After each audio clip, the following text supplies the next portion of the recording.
Ladies and gentlemen, welcome to the 3-0 Take, where we talk all things Major League Baseball. Here's Kyle Corwin and Nate Reyes. It all starts right now. Ooh, welcome back to the 3-0 Take, presented by SeatGeek. This is episode 415. I'll be your host, Kyle Corwin, and I'm here with my co-host, Nate Reyes. Nate. Hey, let's go. Man, feels good to be back.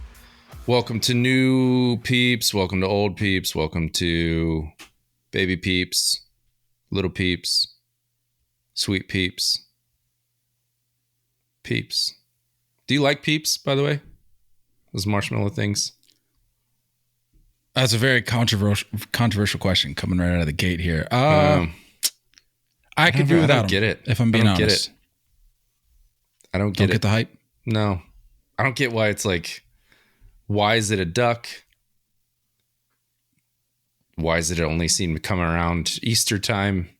This is the season of peeps, so I'm just very confused with the entire organization of peeps. I didn't mean to be controversial right out the gate here, but you know, someone's got to ask these tough questions. Somebody's got to ask these questions, and somebody has to bring a close to the fantasy baseball applications for our league, and I guess that person will be me. So it won't be making the announcement. Applications for the 3-0 Take Fantasy Baseball League close this Friday, so you can head to the link in our bios. You can head to our website, 30take.com. There's a link there in the corner, I believe. Yeah, corner of the website or the menu or whatever, that you can find the link to our application, which then you can apply. So do that by Friday if you're interested in playing. If, like I said, if you've already played in our league, we respectfully ask that you, I respectfully ask that you refrain from applying. We're trying to bring in some new folks each year. So if you, like I said, if you haven't played, now is your chance until Friday to apply. One more housekeeping item before we get going here. As always, subscribe to our YouTube channel, trying to make it to 2K by the end of the year. Just do your part. Please do your part there. Head to youtube.com/the@3-0 That's our social handle. And go ahead and subscribe. Links in the bio as well. Nate, I got some big news from last Tuesday. I don't know if you saw. 6 days ago. Hit me with it. It happened the day after we recorded last. Always does. Jon Heyman. Heard of him. Hit me with the block on Twitter. Yes. That's big time. It finally happened. Just adding to the list of blocks that I've received. But let me ask you this. Is this a warranted tweet at him?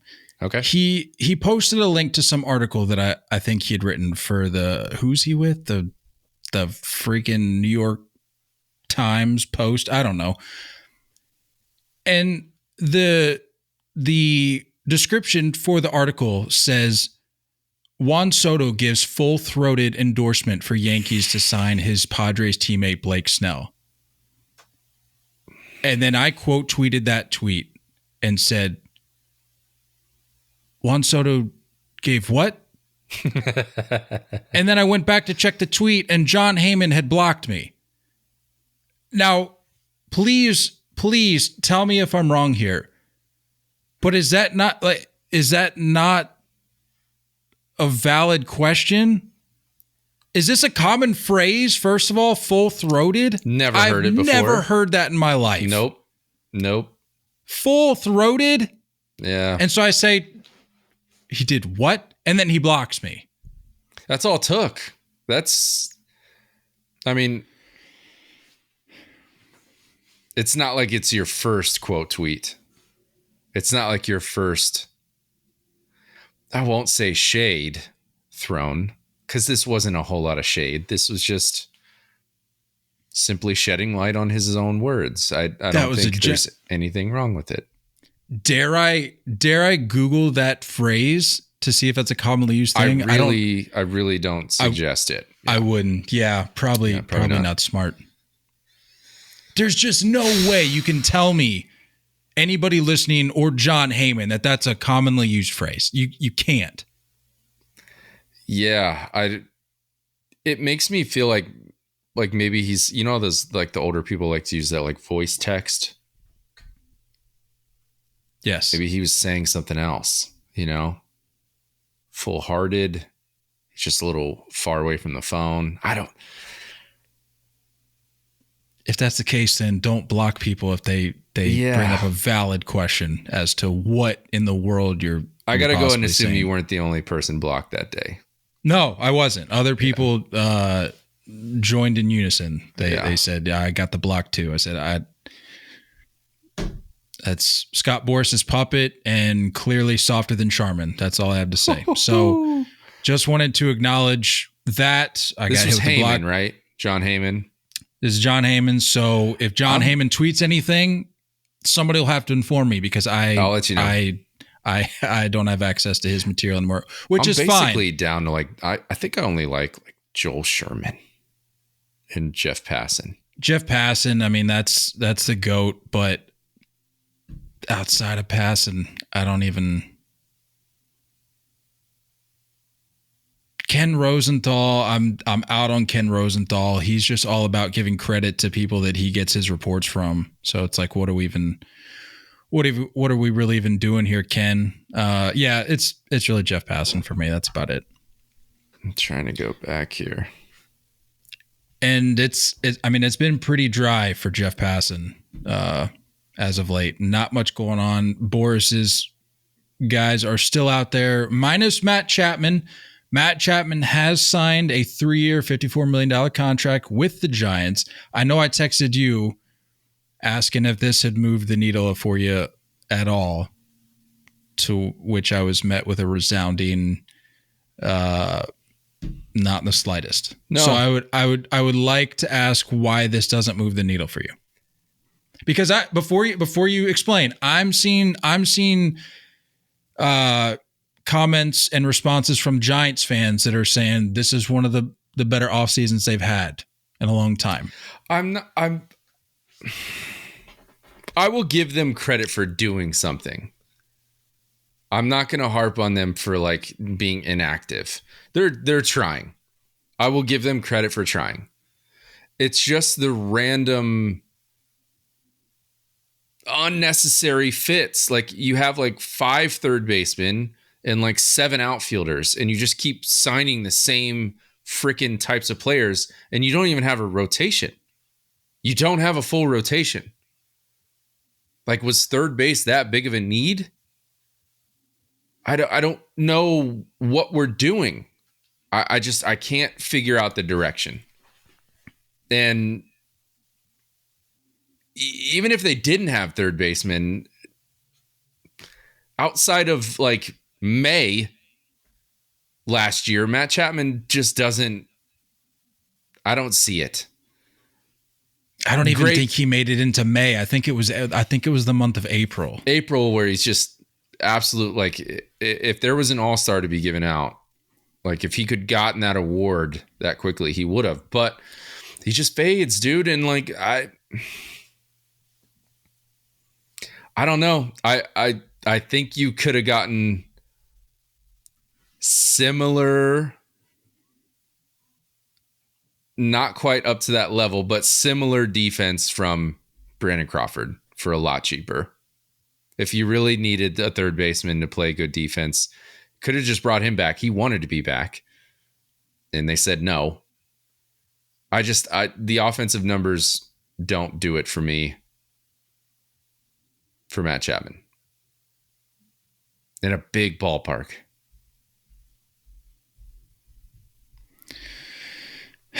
I mean, it's tough to look at your offseason if you're the Giants and say, I mean, would you say this is their marquee signing?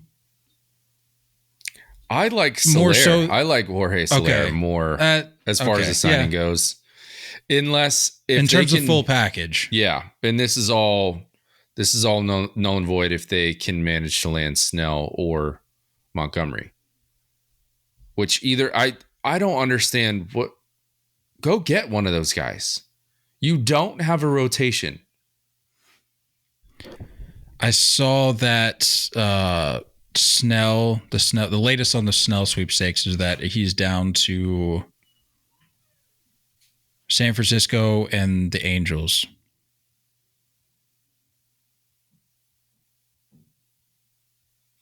Why? I don't know. They're the only teams that are willing to pay him at this point, because all 28 other teams are waiting for his price tag to come down to basically zero. And look, credit to the league. Credit to the league on both Snell and sticking it to Boris. Credit to them, to the league, for waiting it out on both Snell and Montgomery, because the league collectively as a whole calling the bluff of Scott Boras. Yeah. Left and right. And then you see the report that came out today that said apparently was it for Montgomery that 4 new mystery teams are in on Montgomery now, or like they're kicking the can on Montgomery? I go, okay, no. Yeah, nice try. And you want to know who started that? Scott Boras. So yeah, how people can't see through that, it's beyond me. If that is, I mean, if I see Snell or Monty, to be honest, if I see either of them sign for a Cody Bellinger-esque contract, 2-3 years with multiple opt-outs, I'm going to be pretty surprised, because like there's a lot of teams that can do that need to do that. Giants being one of them.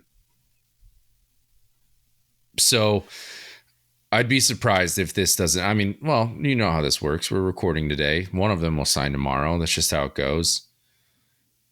If not later tonight. I don't know. I'm going back to the Giants, just tying a bow on it. I just, again, I'm a little confused with how things are going. Are you platooning Wilmer Flores and Lamont Wade at first? Is Wilmer Flores getting time at third? Is Jorge Soler being forced to get 20 or 30 games in the outfield just to clear up the DH spot? I don't know what's going on. What do you do with JD Davis? What do you do with Michael Conforto? What do you do with who's the young third baseman last year? I don't remember. Whatever. You're talking about Marco. No, not Luciano. Luciano. No, he's playing short. Damn it. Who is it? KC. Please hold. Just please hold. You do your thing. You said JD. Yeah, JD Davis. JD Davis, which is a name that I wanted to bring up, because going back to my original point of, if you're the Giants, you would hate to think that your marquee signing, assuming you think Matt Chapman over Jorge Soler is your marquee signing, you would hate to think that he's going to slot in the bottom half of your lineup. Because I'm looking at a projected lineup right now, Casey 1 through Schmidt. 9. Casey Schmidt. Sorry. Matt Chapman is slotted 6th in the lineup, playing 3rd. Yeah, and like I'll give them credit. Like, again, they've made moves. I'm going to retract. I probably like the Jung-Ho Lee signing more than Soler, just because of like top of the lineup, and I like the idea of, you need bop in that lineup, but you also need some bat to ball skills. And anytime you sign a center fielder that's going to play every day and be at the top of the lineup, it's like, that's a great sign. I just don't see where they have depth, a lot of depth defensively and offensively. I just don't see, like, you keep doing these things but you're not getting pitchers, or pitchers that can pitch right now. No, I mean, I would have thrown Jung-Ho Lee into the marquee signing conversation, but we say with all of these guys, you can't throw them You can't assign them that title or put them into that conversation when we haven't even seen them yet. Mm-hmm. So for me, you either got to go with Matt Chapman or Jorge Soler. Matt Chapman's a platinum glover, and that's what they went and got him for. They didn't get him for his offense. And for a guy who struggles to maintain consistency on the offensive side of the ball, that's not exactly the greatest park to throw a guy in to do that, to fix that. But you also heard the reports of like they wanted to go get JD Martinez after the Soler signing. And JD was like, no, I don't want to go there. Probably because you already have a full-time DH. JD Martinez didn't want to go there because it's San Francisco. For multiple reasons, I don't blame him if we're being honest. Okay. I fully just agree. Want to make sure we're on the same page there. I fully agree. But I'm just saying that there's no real sense of direction. And if they come out and prove everybody wrong and Matt Chapman finds a way to hit 315 and Soler puts up 35 in that ballpark and Jordan Hicks becomes a frontline starter. There's just so many question marks. This is a 500 ball club. The only thing that I can somewhat get behind, I genuinely think Bob Melvin is not good with superstars. And I think that's what we saw in San Diego.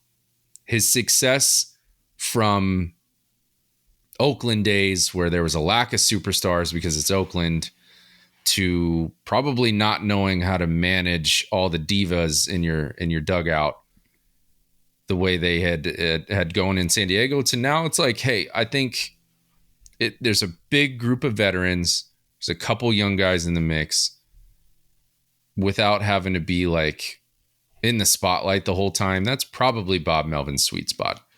So I will give them at 500, slightly above 500. The offseason, I'm seeing a lot of headlines, and again, to put a bow on this, I'm seeing a lot of speculation thrown around that the Giants are done now this offseason, despite the Snell talk, which I'm sure stems almost solely from Boris. Just trying to get the bidding war going. But two things you have to do, for me at least. You gotta, with the log jams they have positionally, you gotta ship out JD Davis. And I think the Mariners would be a fantastic spot for JD Davis. Third baseman. And you have to add another arm. We talked, it was like the first thing we brought up when we brought up the Giants. You got, albeit log jams, you have some depth positionally, but that rotation needs help. Logan Webb can't carry the weight all season long. He just can't do it. Yeah. So who's the Kyle Harrison another kid? Arm. Looks good. Kyle Harrison looks good. So I'm excited to see what that turns into. But like Cobb's going to be out for a while. What was the? I don't even think he's active anymore. The poor kid that got an aneurysm in his arm. I think he was slotted to be like their 4 or 5, like Beck. I think it was something Beck. He had an aneurysm in his shoulder. I think you're right. Yeah. You know, it's just there. And like, that's fluky stuff, but you're now at this point where there's enough time. There's names out there. You got to go do what you got to do. And if that means potentially shedding some money, I'm not looking at contracts or numbers right now, but like if you got to shed a Conforto or shed a JD Davis to clear up some cap, then do what you need to do. But I don't think they're anywhere near their spending limit, you know? I don't know, man. It's just a lack of sense of direction. I'll tell you a team that does have direction, my friend, and that's the Philadelphia Phillies. They see what they want. They go out and get it. Zack Wheeler. Goodness. A $126 million 3-year extension that begins in 2025, carries him through the 2027 season. He was set to go. This was the last year of his contract. What was it? That was a 5. So this is the fifth and final season of that contract. That's for $118 million. So this, like I said, this will start for the 2025 season. It seems like a no-brainer bringing him back. You can debate the money if you want, but brilliant on behalf of the Phillies for not even giving him the opportunity to get to free agency. One of the best postseason pitchers of recent memory. I saw a tweet from Codify today. It said the lowest career postseason whip, 40 plus total innings pitched, all of MLB history. You've got Sandy Koufax at 4, Kenley Jansen at 3, Mariano Rivera at 2, and Zack Wheeler at crazy. The top of that list. A postseason whip of .726. Lower than Mariano Rivera. That's nuts. Dude is nails. I know. I like it. In the postseason. I do like it. That's the thing. If you're the Phillies, you know you're going to be in the postseason, so lock up a guy that's going to benefit you come that time.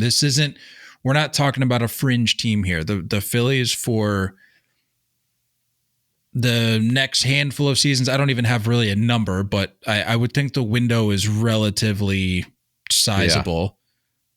Yeah. Why not bring back, I should say, extend Zack Wheeler when you know you're going to be seeing the calendar turn to October and you're still going to be playing for the next however many seasons. Yeah.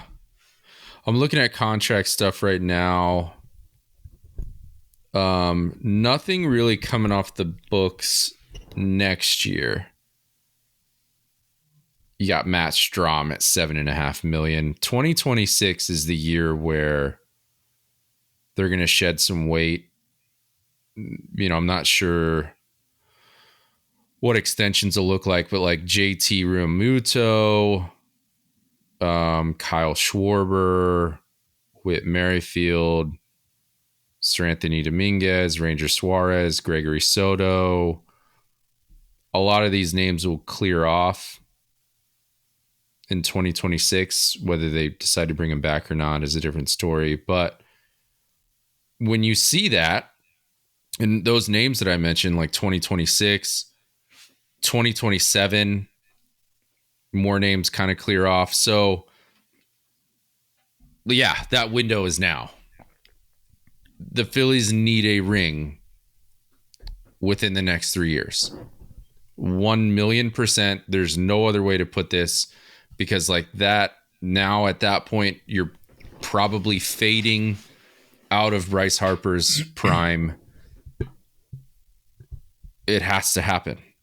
It has to happen in this window. So it's going to happen, Nate. It's going to happen. In the next 3 years. One of those years, 2024, 2025. No, I'm going to say 4. We're going to run it through the end of this extension, 2027. One of those years is going to end with the Phillies World Series title. Zack Wheeler is also 33, for anyone wondering. Just a thought. This is an older team.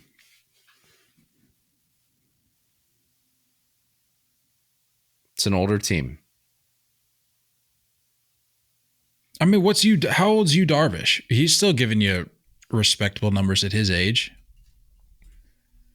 Yeah. So the age for Wheeler doesn't concern me as much. Yu Darvish is 37, going to be 28 here in a little bit. 37, going to be 38? Or August. So he'll hit his age 38 later this summer. But I mean, he's giving you respectable numbers at 37. Yeah. Look, I get it. Props to the Phillies. We know what Dave Dombrowski can do. And I don't know.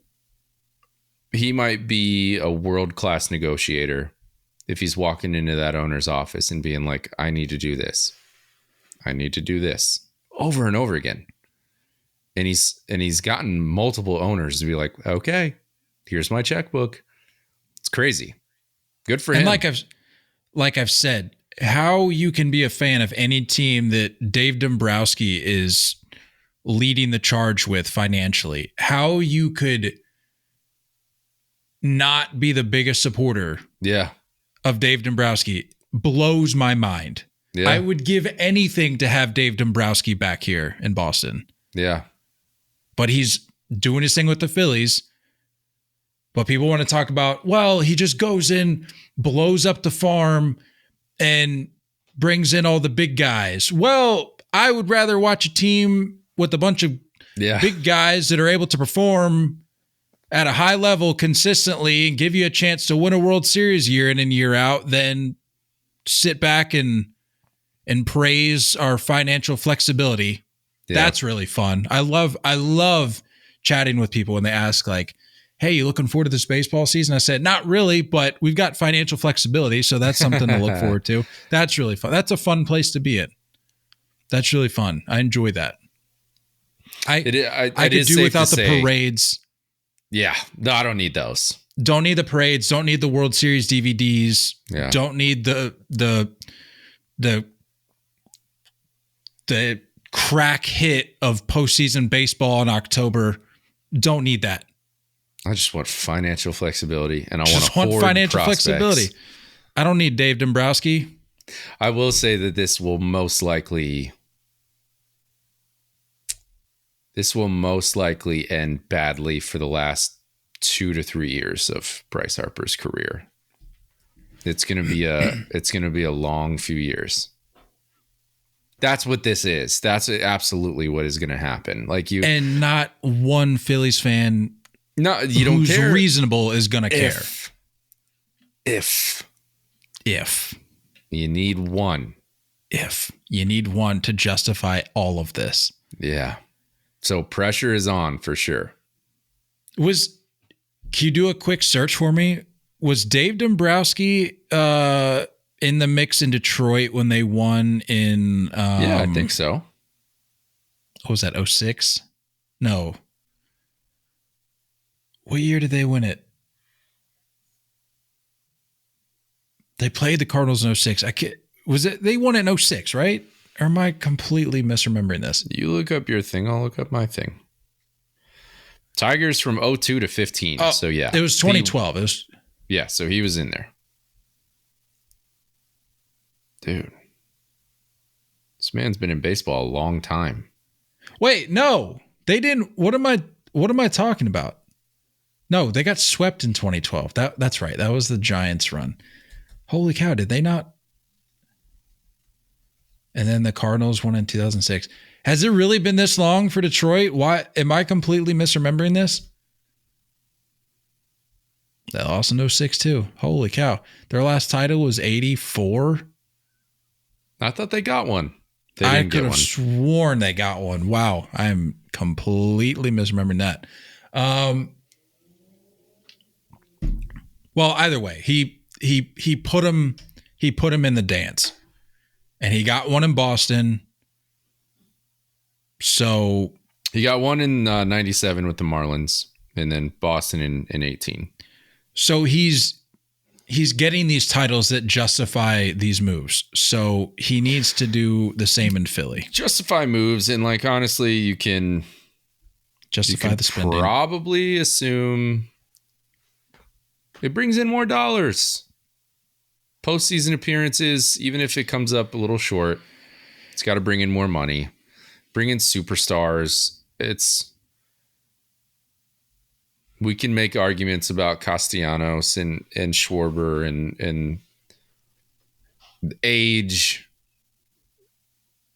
One could argue maybe a slight lack of athleticism in certain ways, but they're going for it. And I honestly like the fact that they brought back Nola. And it makes me feel like Wheeler getting this extension is just fully kind of taking the ball and stepping into I'm the ace now. I think Nola was a 1 for them for a while. Just never really like got over the hump and was like, I'm dominant. I'm top 5 in baseball. He just never really got there. So I like it. It goes back to your point. We talk about this across various rotations. Is he a number 1? Is he an ace? Zack Wheeler fits the bill of an ace. Yeah. There's only a few aces in baseball. Maybe 10. Not everyone's got an ace. I love what the Phillies are doing, man. That is an exciting baseball city at this point in time. They got a lot to look forward to. Josh Donaldson has retirement to look forward to. Finally, we have rid ourselves of Josh Donaldson. Am I more excited than you? Oh, I wish I needed him to, I needed another fan base to feel the pain that I felt over the last few years.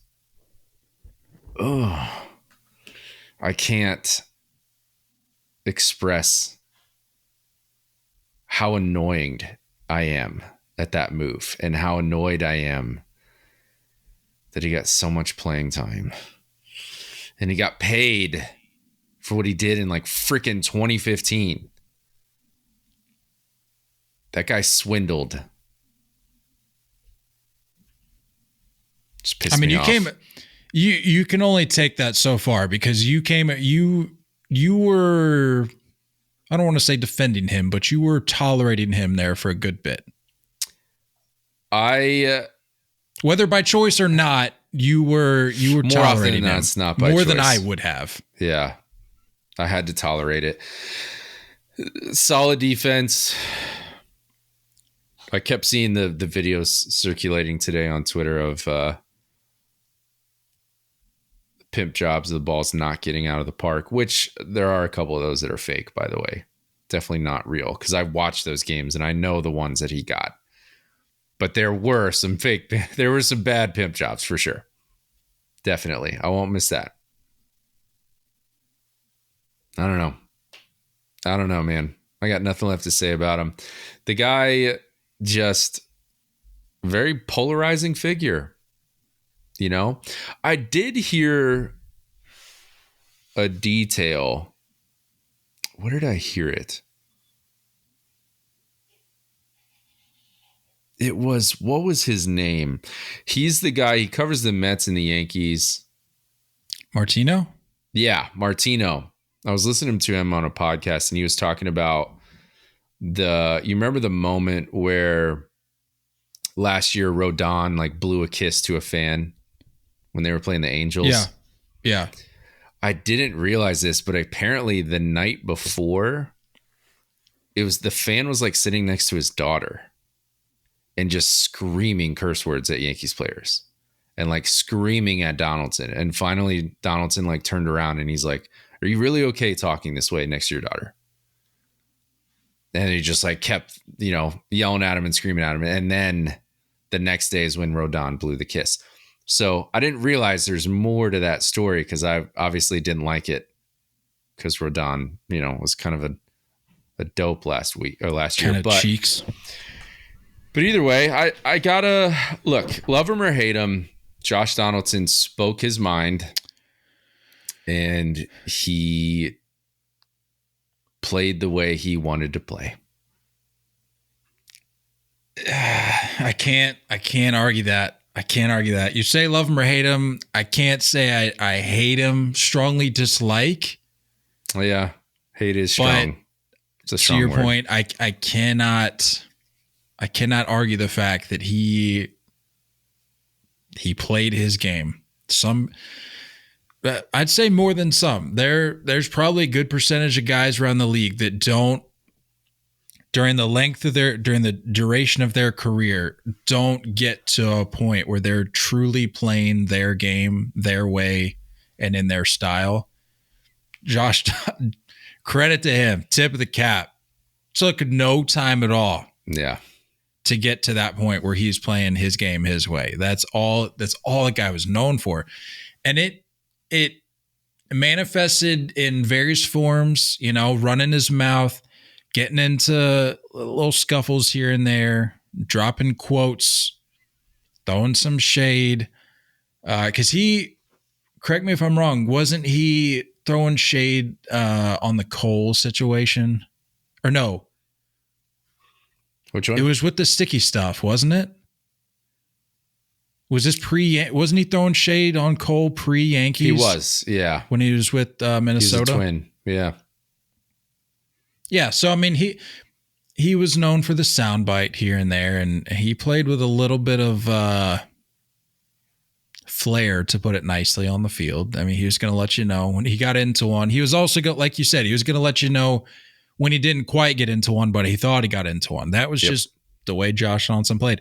The biggest thing in my social media findings that I came across today, I don't think I'd ever dug into the 2015 AL MVP race all that deeply because I saw the comparison. Mm-hmm. And did he steal it? It looks like he stole it. Oh, if we're being honest. Fill me in.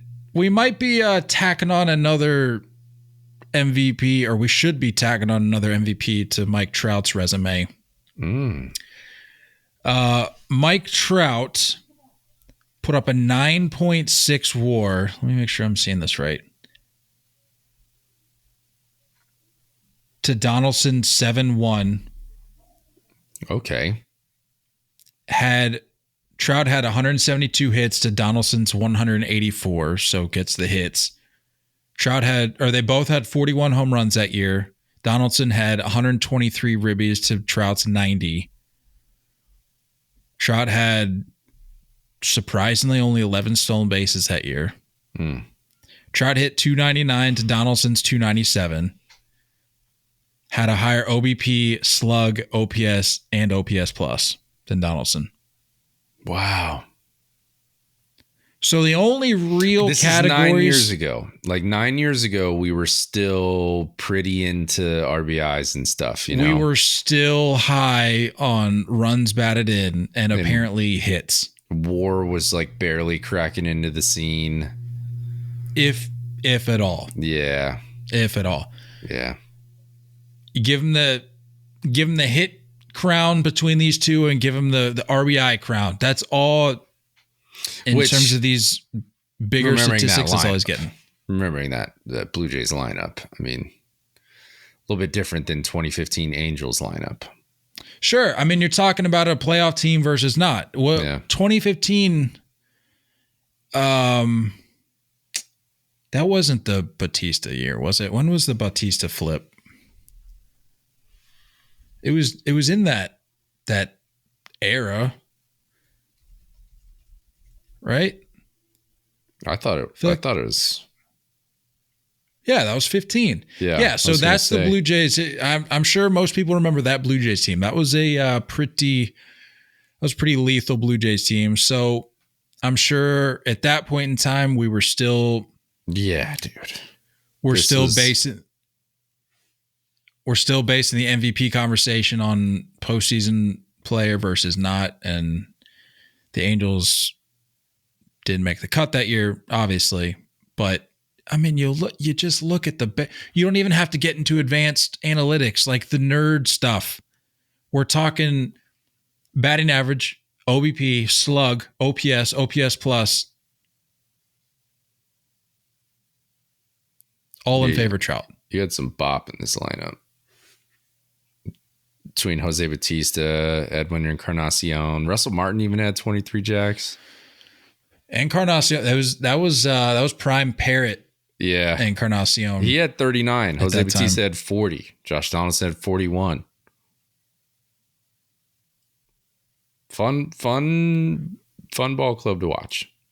Either way. If you're not followed by, like, if you weren't followed by Jose Batista on Twitter during that time, just pack it up and consider yourself a nobody, because the man literally, you go to his account. In fact, I'm going to do it right now. Man literally followed everybody that associated or even mentioned the word baseball. You think I'm not? You think I'm joking? I need to pull this up. Joey Bats 19. He has 1 million followers and he follows 817.7 thousand people. That's big time. I like that. The human brain can't comprehend the content from 817.7 thousand people. Speak for yourself. But he follows us, so I'm cool with it. I like how this should be Josh Donaldson's like, riding off into the sunset moment, and we're like, actually, I think that MVP should have been Mike Trout. Oh no, I'm not getting no. Don't be misled. I'm not giving him some little farewell. I'm not giving him a goodbye tour on this podcast. No. The little that he can claim accolade wise, I'm just going to go ahead and pull the rug out from underneath him because he didn't deserve it. And we just told you why. Right? Am I wrong? No, I love it. Like, I'm not just being like spiteful, right? Very clearly should have gone to Trout, but it was a different time. Like, yeah, it was only 9 years ago, but you have to think of how far baseball has come in terms of how we view the award, how we look at different stats. One could argue the East Coast bias. Electrifying team. I think Shohei played a big part in dismantling, to a degree, the whole West Coast, East Coast thing. I think we've gotten past that a little bit. Yeah. But at the time, it certainly existed. And I remember having those conversations about how Mike Trout, like, majority of the country doesn't even really know much about Mike Trout, not able to watch him all that much. Yeah. So I get it from that standpoint, but retroactively, I would like to formally request a petition. Josh Donaldson's MVP be stripped and handed. Give me that rightfully MVP. So to Mike Trout. Give me that MVP. Give Reggie Bush's Heisman back. All is right in the world. Actually, give me Altuve's MVP as well. One fell swoop. Just all three. Make it right. Sports world. Go sports. Go sports. Couple more items here. Did you see by chance the movement that's sweeping the nation in the form of the Danville Dairy Daddies? I mean, you want to talk about who has the balls to do this and like approve this? I don't know who it was, but whoever had the final say. Thank you. We thank you and we tip our caps because big salute. How you went public with this? Because you can only imagine how many conversations we had. Like, should we really do this? Is this wise? Is this are we going to catch flack for this? Yeah. I have not seen a single negative thing said about the branding. Nothing but praise for this team. Have we seen the jerseys yet? I have not seen the jerseys. That's what I'm curious about. Is fire, dude. Everything about this team. If you don't know what we're talking about, which at this point I don't know how you haven't heard about the Danville Dairies. It's they are joining the Old North State League, which is a collegiate summer league based in North Carolina, but I believe they pull a couple teams from Southern Virginia, which is where Danville is, Southern Virginia. So you got the Danville Dairy Daddies. I don't think it's official, but I saw that their field name unofficially is going to be the Field of Creams. Their hashtag is get creamed get milked and legend hyphen dairy. I like that. I like that. Their merch sizes on their website start from small or skim, which is small, 1%, which is medium, 2%, which is large, whole, which is extra large, creamy is 2XL, and extra creamy is 3XL. Their mascot is a shirtless cow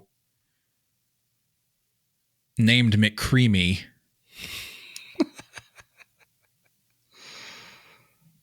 Oh, boy. And just everything about it is inspiring, to put it to a word. It's inspiring. I'm scrolling through this Twitter page and I don't even know. I don't even know. Wild. I really want to get merch. I really do.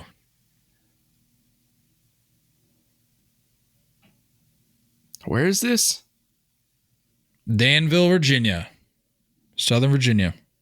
You can make a trip? You can make a drive? I might have to do it.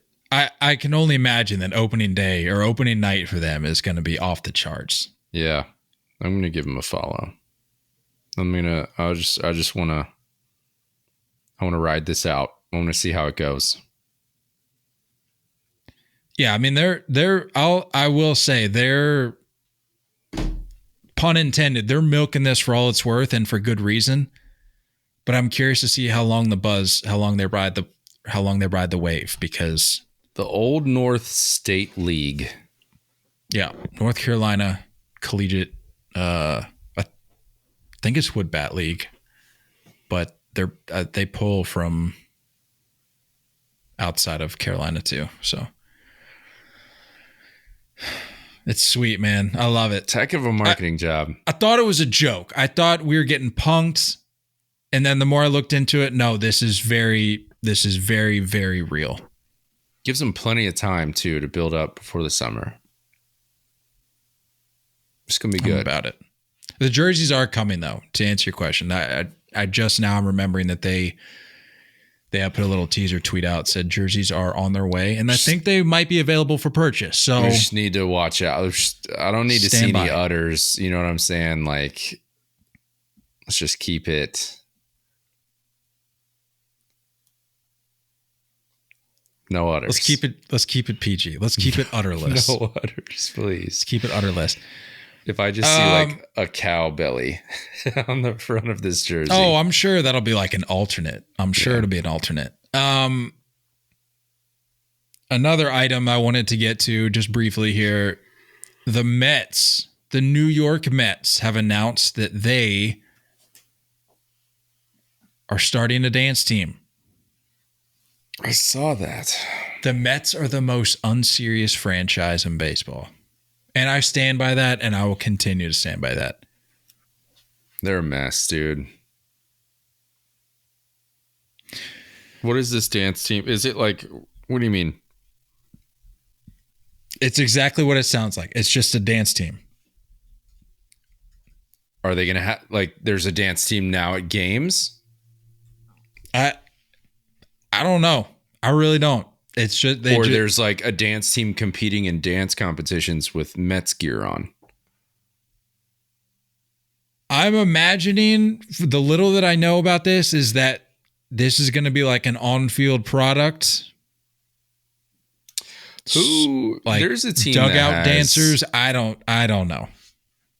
There's a team that has dancers on the dugout. Who is that? The Astros don't they? I think they do. Astros have like the not the Cowgirls. What are they called? The Shooting Stars. Yeah, they're pretty legit. They've been around for, I think, like a decade. So they do it right. It's tasteful, not tacky. And it doesn't from what I know, that doesn't interfere with the on-field product as much. The Mets dance team, I can only imagine it's going to be the horrendous way that they manage everything. It's going to be cringy. It's going to be a circus. Yeah. It's going to be Savannah Bananas meets New York Mets in the form of a dance team. And it's just going to be, a nightmare. But that's the way they do things. And I saw Steve Cohen. He was clapping back a little bit on Twitter. Where was it? Let me find it. So the announcement tweet, Dan Bartel said, the Mets are getting a dance team. Let's go. And then somebody said, this is baseball. This isn't the NBA or NFL. There's no halftime in this game. I don't see how a dance team is necessary. And then Steve Cohen replies and said, excellent point. I forgot how serious baseball is relative to other sports. And then I screenshotted the tweet or the article where it said Max Scherzer requested trade from Mets after learning team plans to focus on 2025 to 2026. And I simply tweeted I tweeted in addition to that picture, I said Mets are bridging the gap with a dance team. So it's like, hey, we're not going to compete in 2024. We've made that abundantly clear. Right. But you know what you are going to get? Yeah. You're not going to get competitive baseball. No. But you're going to get a dance team. And you're going to like it. And it goes back to my point. They're the most unserious franchise in baseball. How would they expect that this would be well received by fans? There's just like this. You can't be surprised by what they do anymore kind of thing, but you're also like losing brain cells trying to figure out what is wrong with this organization. Why are they this way? Forever. It's just been forever. It's going to be forever. I don't care who you sign, who you trade for, how much money you spend. We already know what the end result is. We thought Steve Cohen would be a fix. Clearly hasn't proven to be the case. I'll be honest, I did. Hand up, I fell for that one. I fell for that one more than I fell for the Buck Showalter one, because I knew when they brought in Buck Showalter, you said, no, the tides are turning. The scene is changing. Not even in old Queens. Buck. And I said, nope, you Not just even wait. Old Buck. And what did they go out and do? They sucked. They flopped. They choked. And then they let him go. They're the laughing stock of not baseball. even Buck. They really are. And they've like ruined Francisco Lindor. That guy was the happiest guy in baseball. And now I don't even know if he knows how to smile anymore. Serious question. What do you think it's going to take to fix that franchise? Like jokes aside about how they're the like Mets are going to Met, the Mets are cursed, pushing that aside. Like, let's get real here. What is going to fix the New York Mets? Because we just listed out a few things that were pretty landmark things in the grand scheme of the organization, at least in recent memory, didn't prove to not even matter in the slightest. It starts with re-signing Pete Alonso. I was afraid you were going to say that. Walk. I was afraid you were going to say that. But I have to disagree with you on that. He is the root of the corniness on that team. It starts with him. So to bring that back. He's a baseball hardo, though. He just loves baseball. Okay, go be a hardo in Kansas City or something. I don't know. Yeah. This isn't the place for you, dude. You're squatting in between rounds of you're deadlifting in between rounds of the home run derby. You're a hardo. You're a corny hardo, but you don't belong in Queens. I don't know, dude. I mean, I feel like they're they've pressed decent buttons lately for the last few years. Like on paper, they've done everything right. Yeah. So, yeah. I mean, outside of maybe just maybe a severe rebranding, maybe move. They're never going to move, but maybe move. This realignment that is being rumored when there's new teams added in, you got to get away from the Braves. That's a good point. That within reason, like realistic scenarios, a realignment could benefit them. Shake the ghosts of the NL East that seem to linger over your head year after year.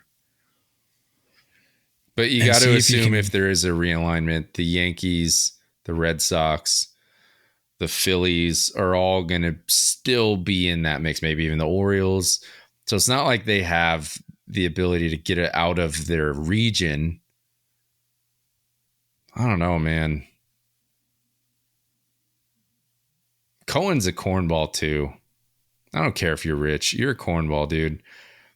And you're not fooling anybody when you keep just grabbing a hat out of the team shop on your way to your press conference.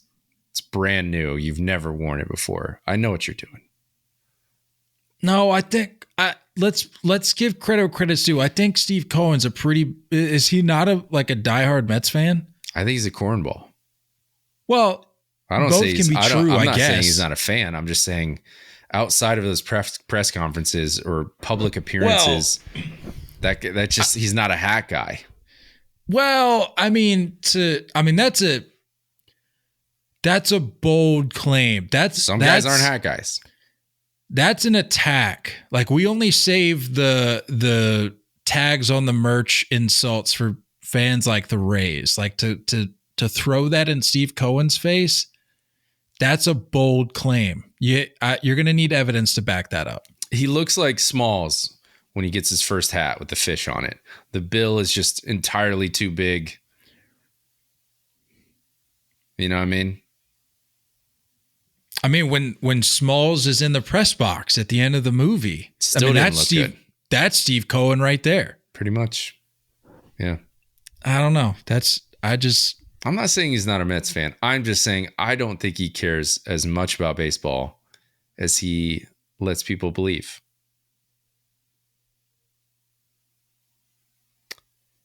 Of the owners out there, he's got to be towards the top of the list, though.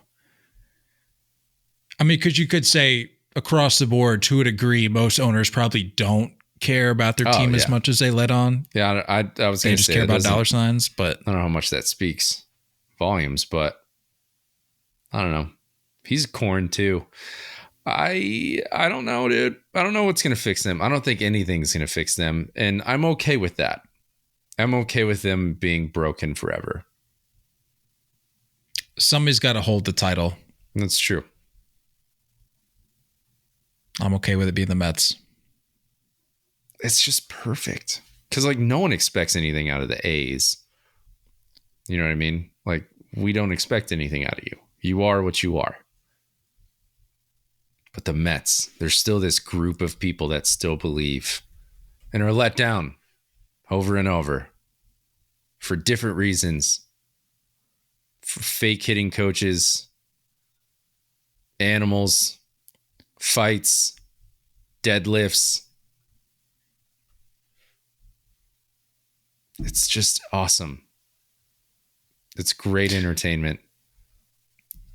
Speaking of cornballs, kind of wrapping up here with just a couple items real quick. Gerrit Cole. Hey, easy guy. Easy. Kermit the Frog. Easy.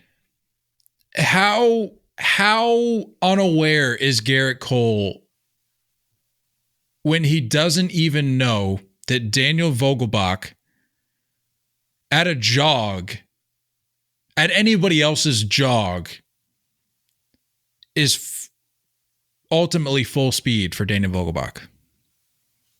He's not jogging. He's giving you what he has in the tank. I'm here for it. For what? He's like a glorified minor leaguer. He's like a 4A guy. And Gerrit Cole, it's the irony for me. It's the irony for me that what does it for me. He goes, I had to pull the quote up. He said, or Brian, is it Hotch? We've talked about this before. Hotch? I believe the Yankees guy. I believe it's Hoke. Okay, we're gonna go Brian Hoke. Tweeted, this was from 2 days ago, I think. He tweeted, Gerrit Cole was no fan of Daniel Vogelbach's slow trot in the first inning. Gerrit Cole was quoted as saying, yeah, what's the day? Are we still in February, March 1st? Yeah, he enjoyed that homer. Asked if he would remember Vogelbach's trot during the season. Cole replied, I don't forget a lot of things. Well, for one, Garrett, you forget how to respond when you're prompted about spider tack, because you would have thought he would have never even heard the phrase when he was asked about that. So the whole, I don't forget a lot. This is dead. You can't recycle this. No. You can't go back to this well. That well's dry. No. I'm not, guy, hear me out. I'm not trying to bring that up as a case against him. I'm simply saying to say, I don't forget a lot of things. And he's sitting there, hey, Garrett, what's the deal with you in spider tech? I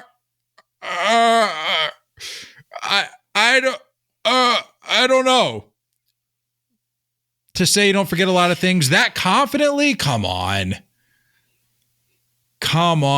Garrett, be better. Do what you want, dog. All you guys can attack his competitive. That's the only time. This is the only time people attack him, is his competitiveness. When he came out of the dugout trying to talk, when freaking Alek Manoah's trying to throw shade at him, like, it's just competitiveness. Who was Cheeks, by the way? Little side note. I love that. What was it, an inning? Like, I don't even think he finished his 2 innings. He hit 3 guys. And he got scratched from his last start. So, washed. Yeah, for sure. Washed. I think for just about any guy in spring training, you can turn your nose up at numbers. That you need to pay full attention to what's happening with Alek Manoah right now, because it's a continuation of what happened last year. Back to Gerrit Cole. Bit by the ears. For him to bring up the date, he's the one getting upset by a 4A guy to start March, to close out February, to start March. That's the ironic part for me. You go, oh, what's the date? Garrett, if it's so early, why does it bother you so much, my friend? That's the whole thing. Why is he getting worked up? He's clearly upset. It's a slow jog. It's Daniel Vogelbach. It's extra slow. That's cool, man. You can hate. That's my ace. Okay. That's where I'll stop. Reigning Cy Young, that was my biggest hang up with him for the longest time. He got his Cy Young, so I have to at least respect that. But the guy, I can't sometimes with him, with these quotes.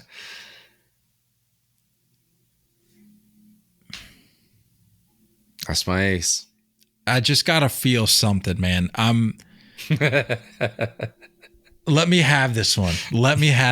I gotta feel something. I don't fully disagree. I'm not saying he's not a goob sometimes. He's definitely a goober. But there is this competitiveness in him, and there's this perfectionist, and there's also this like old school mentality that you and I can appreciate at times with players. So that's my ace. Nice post. Can you just answer me this one question before we close out here? Do you not think it's a little hypocritical to bring up the date and how early it is, but also be visibly upset about it at the same time? If it was early and it didn't matter, if these games didn't matter, you wouldn't be upset about it, Garrett. I don't know. I'm ready for Big Cheese to catch one in the rib cage or whatever outer layer is protecting his rib cage. That would be so unbelievably petty if Gerrit Cole I latched on to a spring training home run. I do too. I'm with you. I'm fully on board with whatever comes out of. I like it, dude. This is what I've been missing. I need these like spiteful, angry, resentful Yankee players. That I need some of them. There is no sense or reason behind the Roger Clemens hate towards Piazza, but I was here for it and I will fully support it. There's no rhyme or reason why it was there, but I'm here for it. Same thing for Gerrit Cole. I will follow it. I will support it. I will defend it as long as he continues Cy Young stuff. Whatever he needs to be him, I'm here for it. I'd be a hypocrite myself if I said that one of my go-to lines is I'm here for the pettiness, but it has to be within reason. It can't be something as hypocritical as this. This is just too much. Kind of closing the book here. Maybe one or two more super quick items. Did you see that Ronald Acuña Jr.'s little brother verbally committed to the Phillies at age 12? I thought you were kidding. No, that was a real thing. What are you talking about? I'm talking about exactly what I said. How is that a thing? What do you mean verbally commit? How do you? Couldn't tell you. Verbally committed to the Phillies at age 12. Let me see. He won't be able to sign as an international free agent until 2028, which is 4 years, which would put him at 16, which I guess is when they can sign. Yeah, 16. Yeah. So 4 more years, he'll be able to sign as an international free agent, which is more normal. Signing at 16 as an international free agent, we've seen that. It happens. But 12, a verbal commitment at 12, can't say we've seen that. To a college, maybe, but a professional major league organization, I don't know if we've seen that before. I don't understand it. Isn't there a middle brother? Yeah, there's another one that's like it's Kenny. He's like a top 100 prospect this year, isn't he? Yeah, it's like Luis. Yeah, is it Luis Angel or something like that? Angel on Hill, Luis Angel. Yeah. He dude looks like a ball player. I'll give him that. Is this like the next Molina trio when they're all in? Because I mean, if the youngest one is only 6 years out from the league or whatever. All right, so he's 12. Let's say he makes his debut at 20, assuming he takes a somewhat normal track. Ronald's still playing. He's 26, so that'd put him at 34. All three of them. They could all very easily be in the mix. Nice. I like it. I like that. I like it a lot. Another set of Molinas. I still don't understand the verbal commitment, though. Doesn't make any sense. Yeah. Not to rehash this, but Fanatics. Oh, boy. Michael Rubin came out and addressed the backlash and essentially said, we're getting the crap kicked out of us, but a little more vulgar. And I've yet to see a single comment in support of what Fanatics is doing. They're saying, yep, that's what happens when you make a crap product, Mike. Because the jerseys suck. So all in all, I just hope we get this resolved before opening day. Like I said, don't want to rehash it, but just wanted to bring up the fact that he's at least aware of the criticism that his organization, his company is getting. So good. Deservedly so. I think that's about it. Good stuff. Still waiting to hear back from Joey Votto on joining the fantasy league. So stand by for that. To be fair, he's probably still waiting to hear on the contract situation. He's probably got a reply already typed up. Well, just letting you know now, one of you is getting bounced if Votto becomes available. So